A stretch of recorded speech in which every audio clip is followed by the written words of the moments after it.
Hola, ¿qué tal? ¿Cómo le va? Bienvenido a este rato. Nosotros vamos a tener más o menos 30 minutos para recorrer algunos de los trazos más importantes, los que creemos más importantes de la actualidad agropecuaria.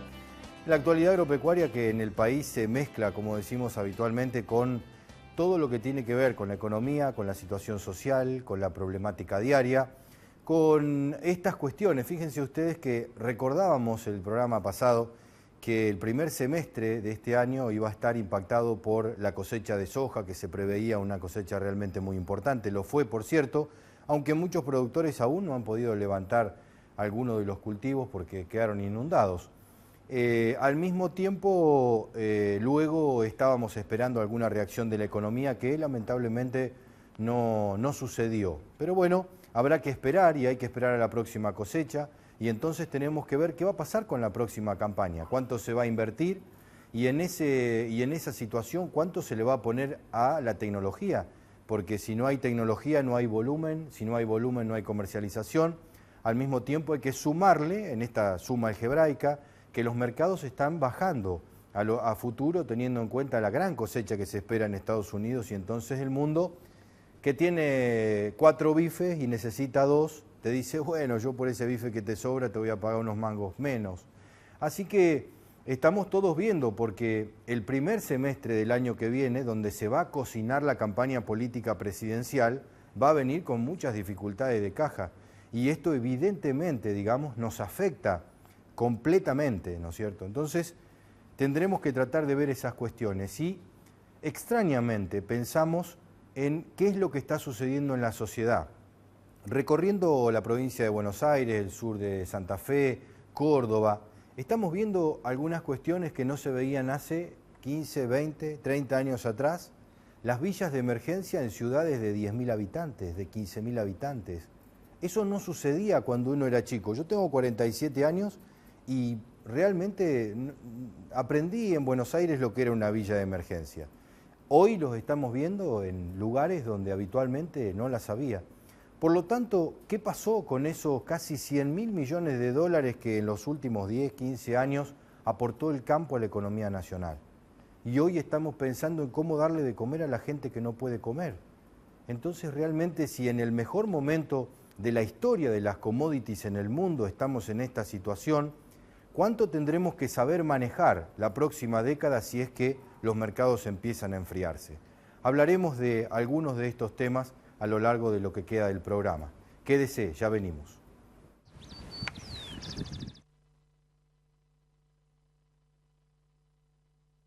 Si decilo hablamos, decilo. Agrimplex, el nombre de la bolsa. Decilo. Agrimplex, la mejor opción del mercado.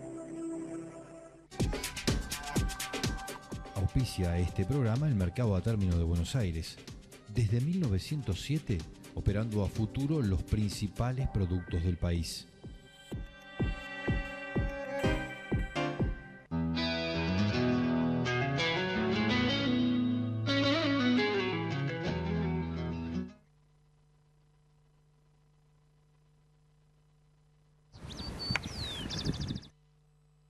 Bueno, tenemos que arrancar por el principio, producción primaria. ¿En qué condiciones estamos? ¿De dónde venimos? ¿Para dónde vamos? ¿Qué es lo que se puede saber ahora? Hay que tener en cuenta que nos estamos preparando para octubre. En octubre empieza, digamos, todo el manejo de ver qué hacemos, si hacemos soja, si hacemos maíz, en las condiciones en las que estamos, qué tipo de financiamiento vamos a tener, cuánta tecnología. De eso tenemos a alguien que sabe más que nosotros, que solamente la miramos un poco de afuera, la cuestión, que es Gustavo Picola.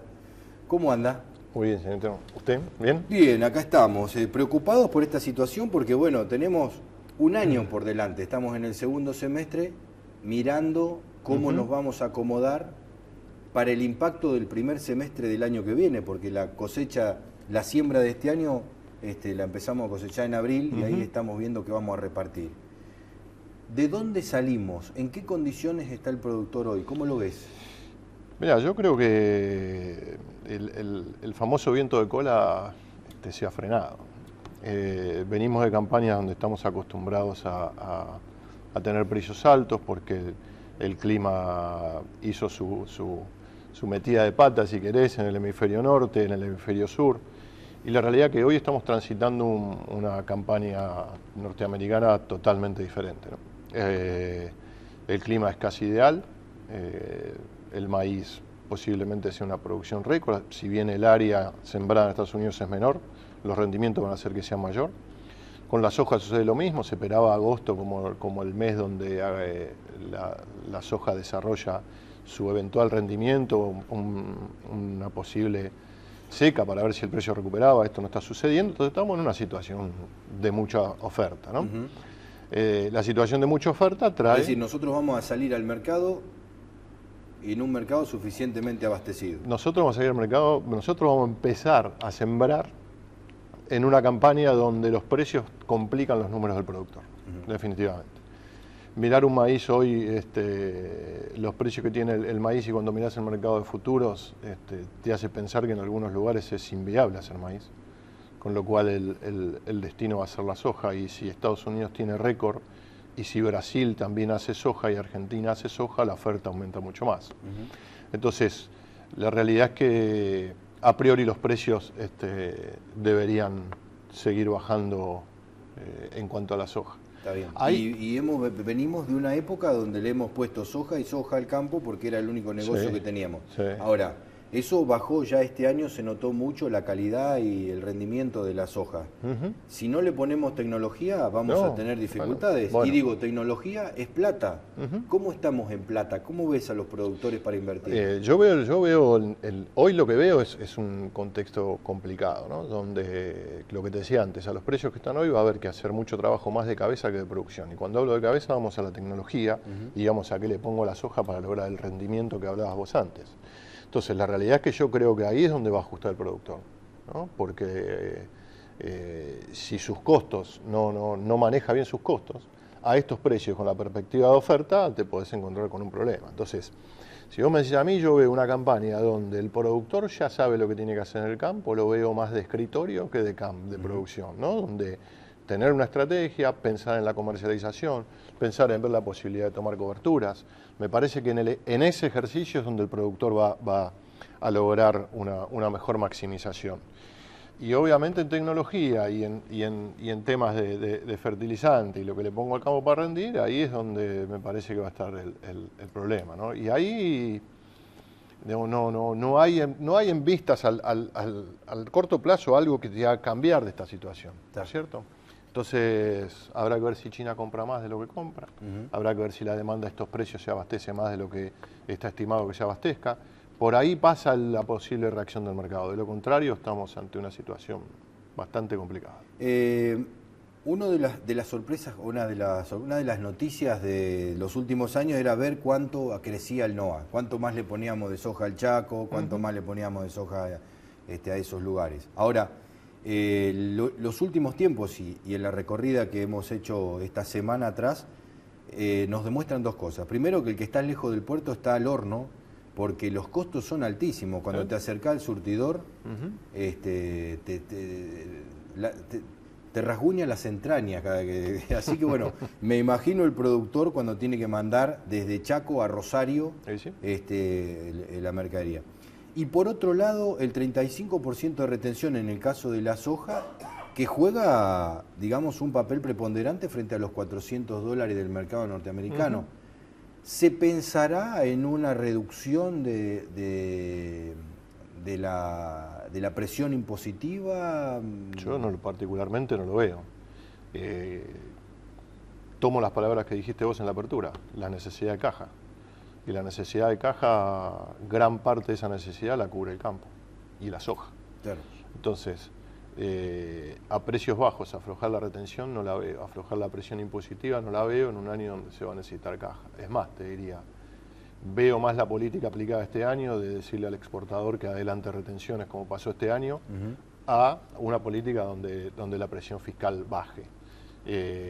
Lo que me parece es que lo que tiene que pensar el gobierno es que a los precios que tiene la soja se le puede llegar a complicar también, ¿no? La pregunta entonces arranca por, ¿otra vez 20 millones de hectáreas o va a haber menos? Yo creo que en soja a lo mejor tenés más. Yo creo que lo que va, a mí me parece que con los números que tenés hoy, me parece que tanto Argentina como Brasil va a a dejar de hacer maíz en pos de hacer soja. Por una cuestión financiera, por una cuestión de costos y por una cuestión de rentabilidad, ¿no? Porque el precio del maíz, como te decía antes, lejos y cerca, hoy en un campo alquilado, el maíz para mí es inviable. Una vez un analista de mercado le pregunté, pero como si estas son las condiciones y el productor, muchos de ellos no alcanzan la rentabilidad, porque si nosotros hoy tenemos un promedio de 24 quintales y necesita entre 22 y 23 para estar en el punto de indiferencia, quiere decir que hay muchos productores que, digamos, van a pérdida. ¿Por qué siembran? Dicen, no sacan bien las cuentas. Es posible eso. Es posible también que sembrás porque hay que sembrar para rotar y no perder el capital que es tu campo.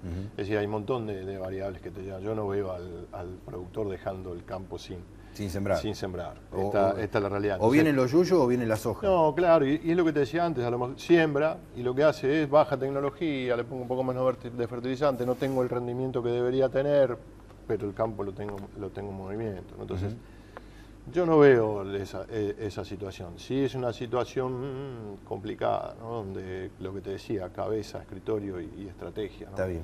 Maíz, ni hablar, ¿va a ser la variable de ajuste? Yo creo que sí, maíz. Sin embargo, te voy a decir algo. Si como perspectiva en el corto plazo, hoy estamos en un impasse después del informe de Luzda del mes que viene. Sí. Me parece que a lo mejor el maíz puede tener una esperanza, porque yo creo que el número que tiene estimado de Luzda de producción para Sudamérica, no sé si lo va a tener que retocar un poco a la baja, y si lo retoca a la baja, ahí capaz que tenés un poco de sostén de precios, ¿no? Que no lo veo en la soja. Te pregunto, estamos frente a 2015, corto porque no soy analista político, pero no, ¿ves entre los productores una confianza en un cambio hacia fines de 2015? ¿El cambio de políticas o...? No lo veo. Ayer estuve justo en un evento en Rosario y no lo veo. Y si me preguntas a mí, yo tampoco. ¿Por qué? Yo creo que uno construye confianza con sus hechos, con lo que dice y con lo que hace. Cuando esto no coincide, lo que rompes es la confianza, que es lo peor que puedes hacer. Y lamentablemente la política de este gobierno ha sido romper la confianza, prometiendo cosas que después no hace. Pongamos un ejemplo de ahora. La retención del trigo que iba a devolver. ¿Cuánto tiempo demora devolverte la retención de trigo en pesos después de un año? Y está viendo cómo te la devuelve. Entonces, ¿cómo poder confiar en alguien que te dice una cosa y hace otra? Pensar que va a cambiar cuando estás en el tramo final después de que no cambió nunca. Gustavo, muchas gracias. Gracias a vos. Gustavo Picolo, un ratito con nosotros, tratando de ver qué es lo que va a pasar, porque el primer semestre del año que viene todos vamos a ver cuánto tenemos de soja y cuánto vamos a cosechar. Así que el punto hoy es ver cuáles son las perspectivas de siembra. Nos vemos a la vuelta en un ratito.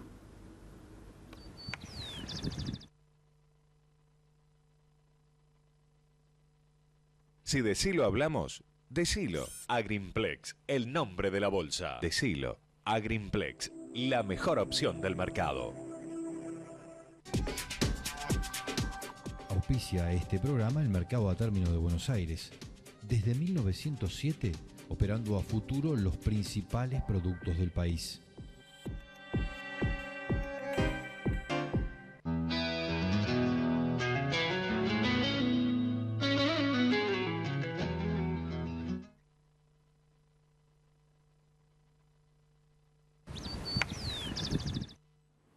Una vez hace bastante, como 20 años ya, estando en una reunión en Alemania, en Anuga, la feria de alimentos más grande del mundo, charlaba con un importador de carne argentina en 99, un momento donde la Argentina tenía unas perspectivas de comercio de carne importante, la provincia de La Pampa, la Argentina en general, tenía un ávido interés porque esto creciera.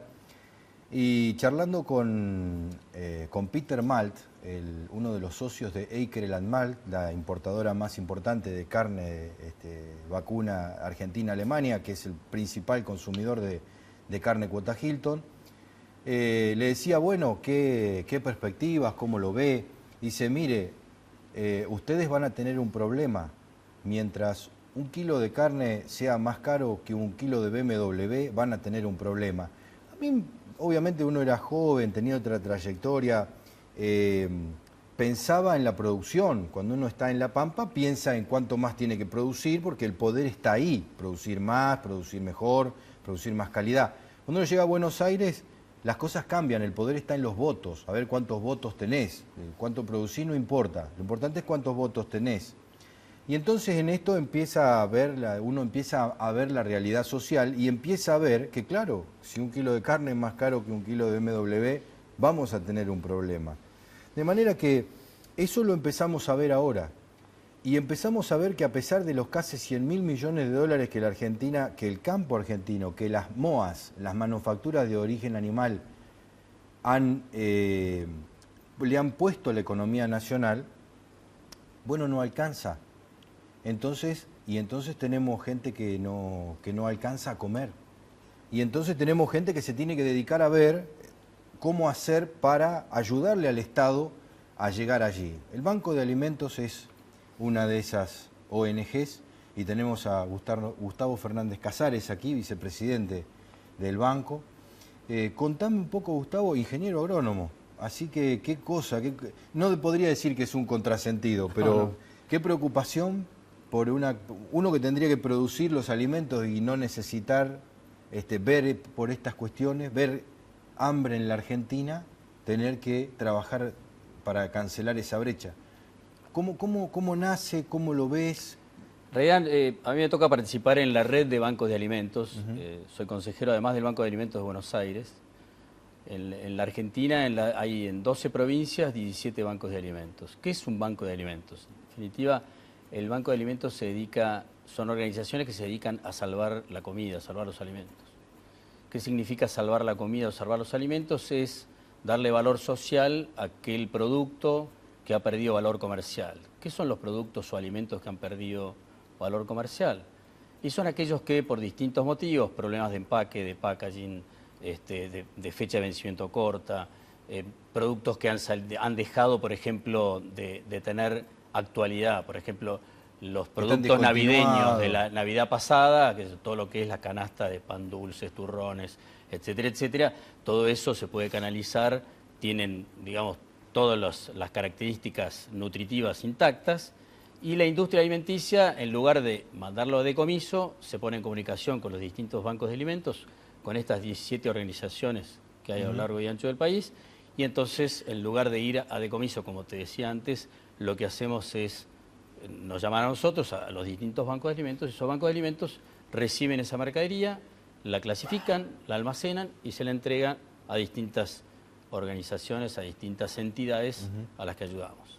Esto nace en el 2001, en realidad en el mundo hay bancos de alimentos desde la década del 60. En Argentina nace con la crisis del 2001. Y de vuelta, no es una cuestión de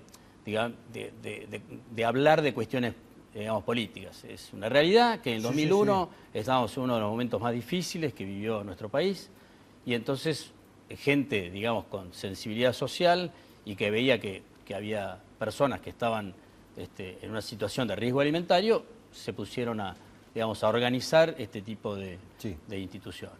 ¿Y entonces? Y entonces en el 2001 nace el Banco de Alimentos de Buenos Aires e inmediatamente hay otros bancos de alimentos en Córdoba, en Mendoza, en Tucumán, en distintos lugares, y en el 2003 se organizan los bancos de alimentos existentes y hacen una organización, digamos, que coordina y que ayuda a la apertura de bancos de alimentos en los lugares donde no hay, y que, en definitiva, que no queremos que se tire comida porque hay mucha gente que necesita de la comida. Que lo necesita. ¿Y esto cómo ha sido a lo largo del tiempo?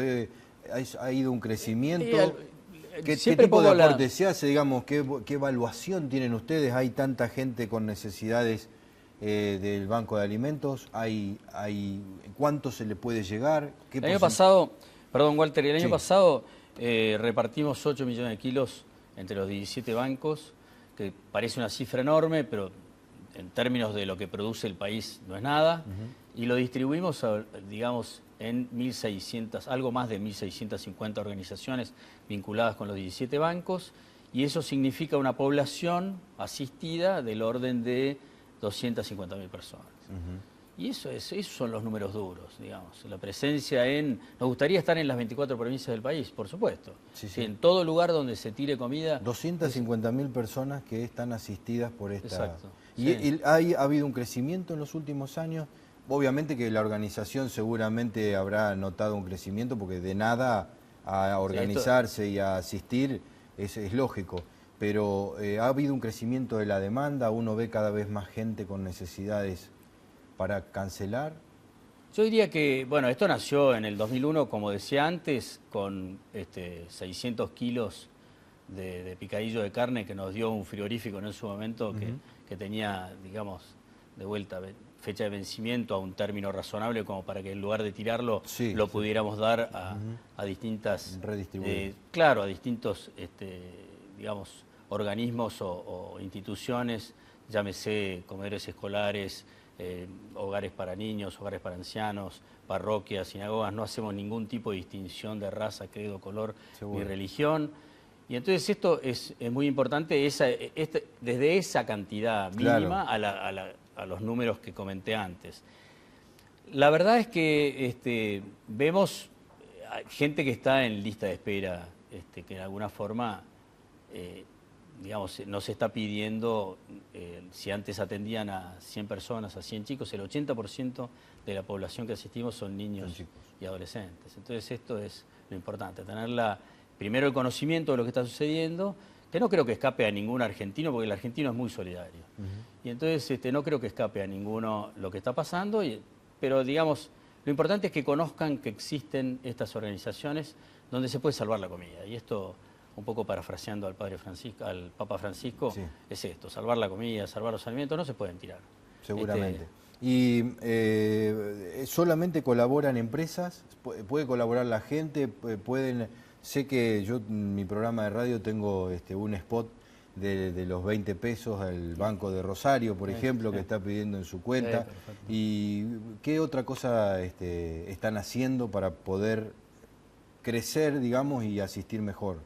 La cadena que alimenta, como nos gusta llamarla, arranca de la industria alimenticia, que en lugar de ir a decomiso, llama al Banco de Alimentos, que sea el del Banco de Rosario, el Banco de La Plata, el Banco de Mar del Plata, ahí, desde Jujuy hasta el sur de la provincia de Buenos Aires. Como decía antes, hay 17 organizaciones y van desde Mendoza hasta Rosario, Buenos Aires, La Plata, Mar del Plata, Tandil, en fin, distintos lugares, Córdoba, Tucumán, Jujuy, Salta. En Corrientes hay 2, en Virasoro y en Goya, en fin. ¿Qué es lo que hace la industria? Llama al Banco de Alimentos y dice, mire, tengo estos alimentos. Entonces, ¿cómo se empieza a constituir este círculo virtuoso, como nos gusta decir también? Por otro lado, necesitamos gente que se dedique a esos alimentos que recibimos, que llegan de distinta forma y que hay que clasificarlos, hay que ver la fecha de vencimiento. Algunos vencen en el corto plazo, otros vencen, digamos, en el mediano plazo. Hay que repartirlos, hay que almacenarlos, hay que darse vuelta y ponerse en comunicación con las entidades vinculadas. Entonces ya empieza a haber aporte además del aporte de alimentos, empieza a haber aporte de voluntarios. Mano de obra, claro. Y ese tiempo es valiosísimo. Seguro. Y además hay gente que nos dice, bueno, pues yo no tengo ni tiempo, no es que no tenga ganas de darlo, sino me ocupo de otra cosa, entonces les puedo dar otro tipo de servicio, porque no soy una industria alimenticia, soy una industria de fletes. Entonces, todo el tema logística, pues nosotros recibimos y entregamos en el depósito que tiene cada banco. Entonces, bueno, cuando no llegamos a algunos lugares, porque el problema que tiene la organización, cuando ya me dice, nos gustaría retirar alimentos, pero no podemos ir porque el flete no lo podemos pagar. Entonces, bueno, viene la industria, digamos, de los servicios de flete o de logística, y dice, bueno, yo les contribuyo y les doy fletes, les dono fletes como para que podamos llegar en el caso de Buenos Aires, Florencio Varela o Pilar Rodríguez, o en el oeste del conurbano bonaerense. Entonces, ahí, digamos, hay distintas formas de intervenir.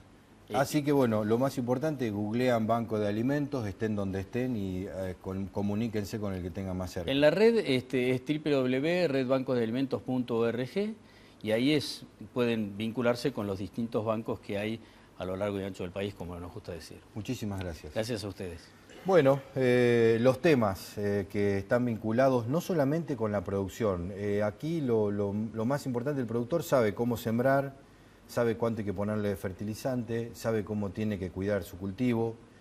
Si no lo sabe o si sospecha o intuye que le falta saber algo, hay cantidad de instituciones, de técnicos, de ingenieros que están trabajando para eso.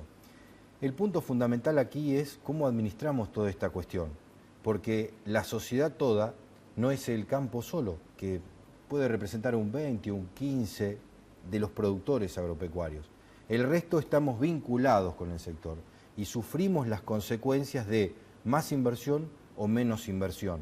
Y esto es lo que tenemos que cuidar. Como Estado, que somos nosotros, ¿a quién vamos a delegar nuestro poder para que administre de la mejor manera posible esa cuestión?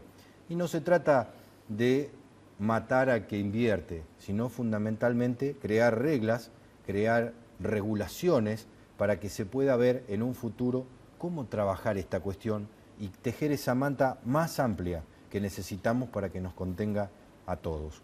En eso trataremos de seguir estando, de eso trataremos de seguir hablando, no solamente hoy, sino en los próximos programas. Lo espero la próxima semana en este Campo Activo, a la misma hora y en este mismo punto del dial. Hasta entonces.